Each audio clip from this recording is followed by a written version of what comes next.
শীতের জন্য একটি পুষ্টিকর খাবার এনেছি আমরা। এই যে দেখুন, এখানে আমার হাতে দেখতেছেন 2টা খেজুর।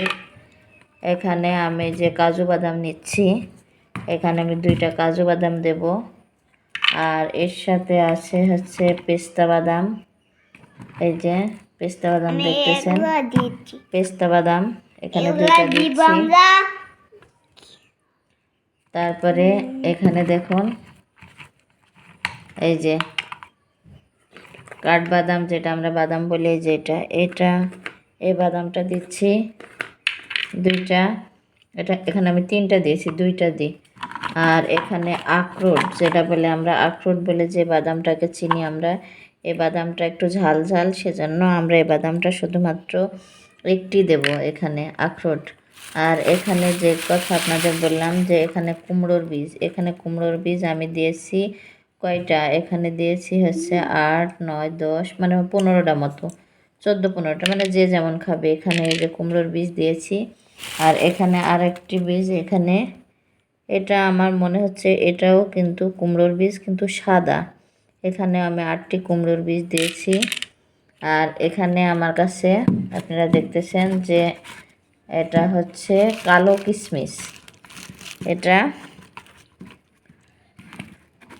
ওরে বাবা বেরি হচ্ছে না, যে কালো কিশমিশ, কালো কিশমিশও আমি এই যে কয়টা দিচ্ছি, 2টা, 4টা, 6টা এখানে কালো কিশমিশ। এই কালো কিশমিশ দিয়ে নিচ্ছি এখানে 6-7টা মতো কালো কিশমিশ। আর এখানে আমার কাছে অবশ্যই সাদা কিশমিশ আছে। আর এখানে যে কালি জিরা দেখতেছেন, কালি জিরাটা আমি পরে দেব, কারণ এইগুলো আমি এখন ধুয়ে, এগুলো বাচ্চাদেরও শীতের জন্য যদি খাওয়ানো যায় অনেক পুষ্টি আসবে। এটা হচ্ছে যারা শীতের জন্য নিতে চাচ্ছেন বাচ্চারা, এবং অনেকে আছে যে কর্মব্যস্ততার কারণে অফিসে থাকার কারণে কিন্তু আপনারা এগুলো মেনটেন্স করে খেতে পারেন না। তাই এই যে এভাবে আপনাদের জন্য আমি কৌটো রেডি করেছি। এভাবে যদি আপনারা নেন, আপনাদের ব্যাগের সাথে থাকবে, যখন ইচ্ছা তখন খেতে পারবেন। তাই এই পার্সেলটা আপনারা যদি নিতে চান অবশ্যই অর্ডার করবেন। এটা বেশি একটি দাম না, এটা ছোট নিলে দাম কম পড়বে। এর মধ্যে আমি 4 রকম বাদাম মিক্সড করে রেখেছি।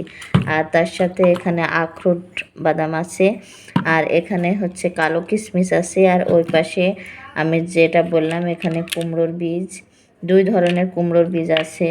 এই যে খেজুর আছে। এগুলো আপনারা আপনাদের ব্যাগে রাখলে সুন্দরভাবে আপনারা যখন অফিস করবেন সেই সময়টায় কিন্তু খেতে পারবেন। অনেকের আছে ওয়েট বেড়ে যাচ্ছে, ক্ষুধা বেশি, মানে খাবার খাচ্ছে কিন্তু ওয়েট বেড়ে যাচ্ছে, যখনই কুমড়োর বীজ বা এগুলো খাবে সেই ক্ষেত্রে কিন্তু তার ক্ষুধা কম লাগবে এবং তার ওয়েটটা কমতে থাকবে। তাই আপনারা সবাই চেষ্টা করবেন যে ভালো পুষ্টিকর খাবার খাবেন, সুস্থ থাকবেন।